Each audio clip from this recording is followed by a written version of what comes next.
Bienvenue dans ce nouveau numéro de Quai d'École. Je suis en compagnie de Jean-Baptiste Vallet, directeur du MBA de Pôle Paris Alternance, PPA pour les intimes, et de Sylvain Mieszalski, responsable chargé des relations entreprises de ce même MBA. Messieurs, bonjour. Bonjour. Jean-Baptiste Vallet, je me tourne d'abord vers vous. Le Pôle Paris Alternance, qu'est-ce que c'est en quelques mots ? Alors déjà, il faut bien comprendre que le Pôle Paris Alternance appartient à un réseau d'écoles qui s'appelle le réseau GES, qui compte 6 écoles spécialisées. Et dans le cadre de ces écoles spécialisées, il y a une école de commerce qui s'appelle le Pôle Paris Alternance, qui est spécialisée dans l'alternance.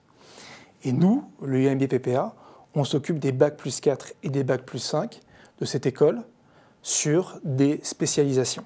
Il y a 24 MBA spécialisés que je dirige. Justement, est-ce que vous pouvez nous détailler un peu les domaines d'enseignement que vous délivrez ? Alors c'est très simple. On a 4 spécialisations. Une première spécialisation commerce, avec des MBA spécialisés sur l'international business, l'achat-distribution, la supply chain. Des MBA marketing, avec 8 grands MBA spécialisés dans les différentes matières du marketing, marketing de la santé, marketing des jeux vidéo, marketing CRM, marketing management. Des MBA spécialisés en communication, avec là encore 8 grands MBA spécialisés en communication. Communication digitale, communication activités culturelles, communication audiovisuelle, etc. Et puis enfin, des MBA financiers, avec une variété de MBA, des MBA de ressources humaines, des MBA audit et contrôle de gestion, des MBA gestion de patrimoine, des MBA finance, des MBA stratégie et entrepreneuriat et intelligence économique aussi. Bref, on a 24 MBA spécialisés pour arriver à proposer aux jeunes étudiants un maximum de débouchés professionnels.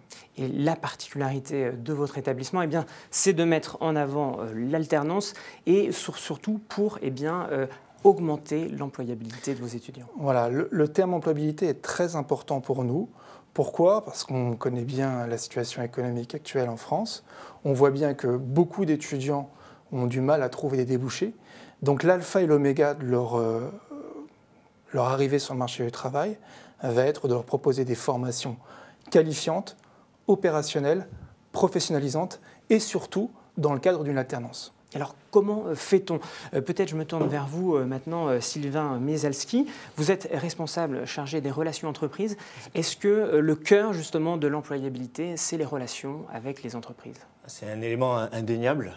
La relation avec l'entreprise, elle est très importante puisque c'est la partie qui va permettre aux étudiants d'acquérir une expérience durant 15 mois et d'optimiser, de développer leur performance en entreprise. Donc c'est effectivement couplé à la pédagogie un élément très important de cette employabilité sur laquelle on travaille. Alors quelles sont les actions que vous menez précisément ? Alors de façon très générale, on a une proximité avec l'entreprise qui est très importante chez nous.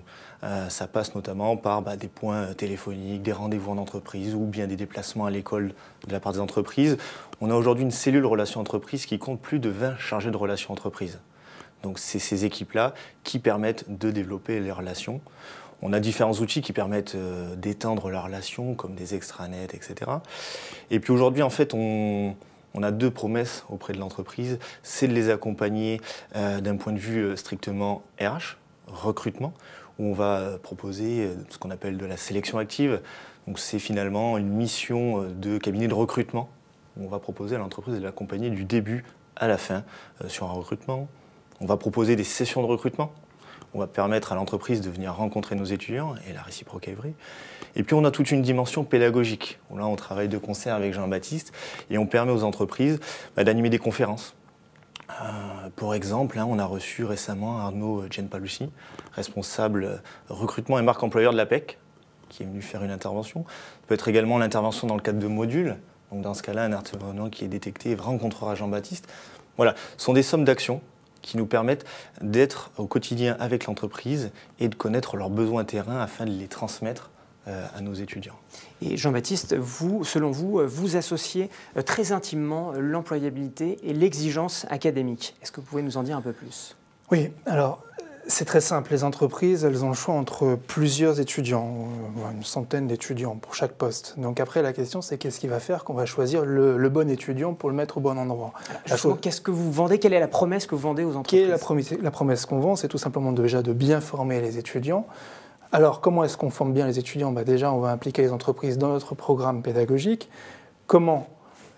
Premier point, on va proposer aux entreprises de rentrer dans les cours. On va faire des projets professionnels, on va faire des business games, on va faire des conférences professionnelles avec les différentes entreprises. Et puis en amont de tout ça, on va créer un conseil de perfectionnement avec les entreprises pour que sur chaque MBA, on ait leurs conseils et que ça nous amène à transformer les contenus. Exemple très simple. Sur le MBA Finance, on a par exemple donc, des étudiants qui rêvent de faire du front office, sales, du trading.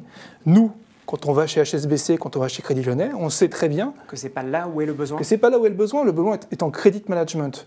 Donc comme on sait que c'est en credit management, eh bien tout simplement, on va donner plusieurs de cours, on va même amener les étudiants à avoir une réflexion approfondie sur ces matières-là pour leur favoriser tout simplement leur entrée à l'intérieur de l'entreprise. Et alors quel profil d'étudiants recherchez-vous? Alors on va chercher des bacs plus 4, des bacs plus 5.